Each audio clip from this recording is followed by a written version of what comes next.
പാകിസ്ഥാനിൽ കനത്ത വ്യോമാക്രമണം നടത്തി പാകിസ്ഥാൻ 9 കുട്ടികളടക്കം 10 പേർ കൊല്ലപ്പെട്ടു. പാകിസ്ഥാൻ അഫ്ഗാനിസ്ഥാൻ അതിർത്തിയിലുള്ള പക്തിക, കുനാർ എന്നീ മേഖലയിലാണ് പാകിസ്ഥാൻ ആക്രമണം നടത്തിയത്.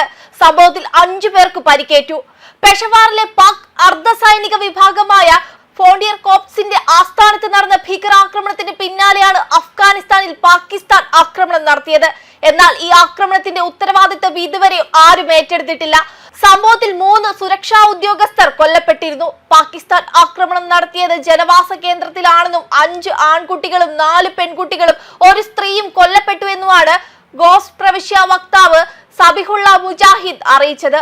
ആഴ്ചകൾക്ക് മുമ്പ് ഇസ്ലാമാബാദിൽ നടന്ന 12 പേർ കൊല്ലപ്പെട്ട ചാവേർ ആക്രമണത്തിന്റെ ഉത്തരവാദിത്തം പാക് താലിബാൻ ഏറ്റെടുത്തിരുന്നു. ഒക്ടോബറിൽ ദിവസങ്ങളോളം നീണ്ട പാക് അഫ്ഗാനിസ്ഥാൻ അതിർത്തിയിലെ വെടിവെപ്പിന് പിന്നാലെയാണ് ഈ ചാവേർ ആക്രമണം നടന്നത്.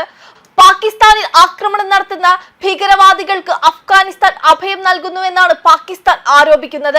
എന്നാൽ പാകിസ്ഥാന്റെ ആരോപണങ്ങൾ അഫ്ഗാനിസ്ഥാനിലെ താലിബാൻ ഭരണകൂടം തുടർച്ചയായി നിഷേധിക്കുകയും ചെയ്യുന്നുണ്ട്.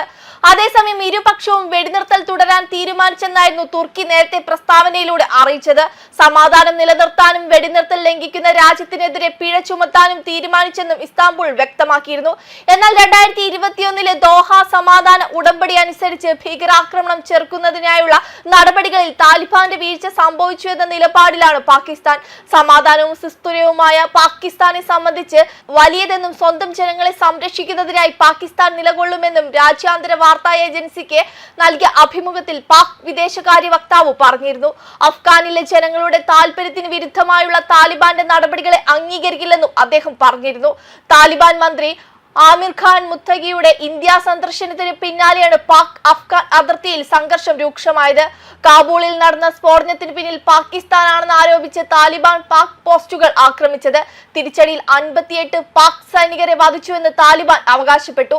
ഇതിൽ 23 സൈനികർ കൊല്ലപ്പെട്ടെന്ന് പാകിസ്ഥാൻ തന്നെ സ്ഥിരീകരിക്കുകയും ചെയ്തു. പിന്നാലെ വെടിനിർത്തൽ നിലവിൽ വന്നെങ്കിലും അഫ്ഗാനിസ്ഥാനിൽ കടുത്ത വ്യോമാക്രമണം പാകിസ്ഥാൻ നടത്തി. ഇതിൽ 10 പേർക്ക് ജീവൻ നഷ്ടമായിരുന്നു.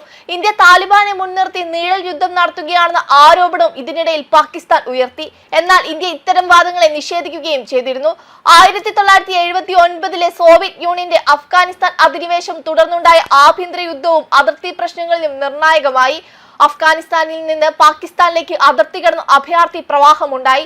അഫ്ഗാൻ മുജാഹിദ് താലിബാൻ, പിന്നീട് തെഹ്രിക്ക് താലിബാൻ പാകിസ്ഥാൻ എന്നിവയുൾപ്പെടെയുള്ള സായുധ ഗ്രൂപ്പുകൾക്കും ഇതൊരു വിളനിലമായി. ഈ ഘട്ടത്തിൽ സോവിയറ്റ് വിരുദ്ധ ശക്തികളെയാണ് പാകിസ്ഥാൻ പിന്തുണച്ചത്.